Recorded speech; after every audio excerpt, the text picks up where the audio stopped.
तुलसी से जुड़ी एक कथा बहुत प्रचलित है। श्रीमद् देवी भागवत पुराण में इनके अवतरण की दिव्य कथा भी बताई गई है। एक बार शिव ने अपने तेज को समुद्र में फेंक दिया था। उससे एक महातेजस्वी बालक ने जन्म लिया। यह बालक आगे चलकर जालंधर नाम से पराक्रमी दैत्य राजा बना। इसकी राजधानी का नाम जालंधर नगरी था। दैत्यराज कालनेमी की कन्या वृंदा का विवाह जालंधर से हुआ। जालंधर महाराक्षस था।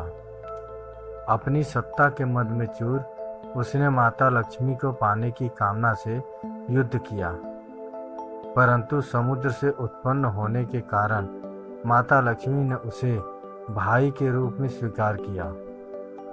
वहां से पराजित होकर वह देवी पार्वती को पाने की लालसा से कैलाश पर्वत पर गया।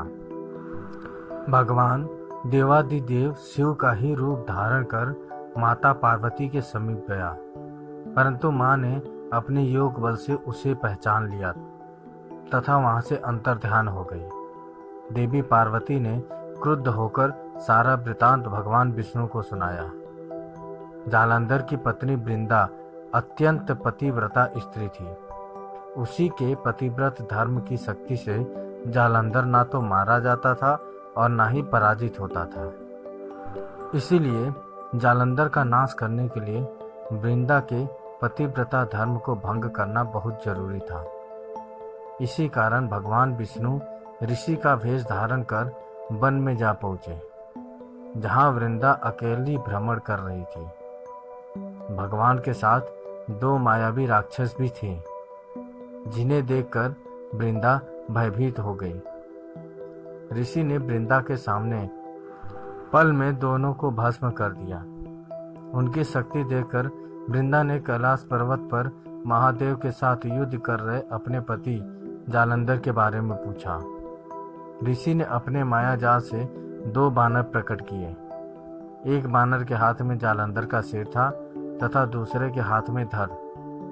अपने पति की यह दशा देखकर वृंदा मूर्छित होकर गिर पड़ी।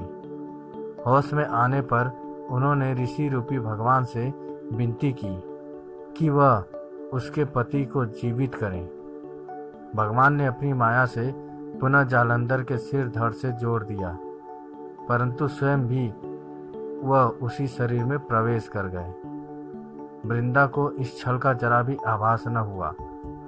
जालंधर बने भगवान के साथ वृंदा पतिव्रता का व्यवहार करने लगी, जिससे उसका सतीत्व भंग हो गया।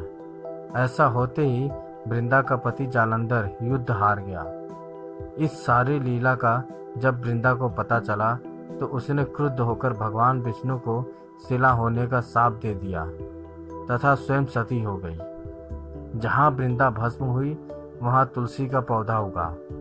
भगवान विष्णु ने वृंदा से कहा, हे वृंदा, तुम अपने सतीत्व के कारण मुझे लक्ष्मी से भी अधिक प्रिय हो।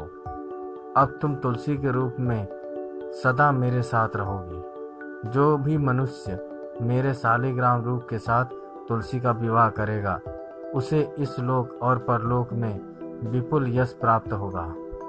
जिस घर में तुलसी होती है वहाँ यम के दूत भी असमय नहीं जा सकते।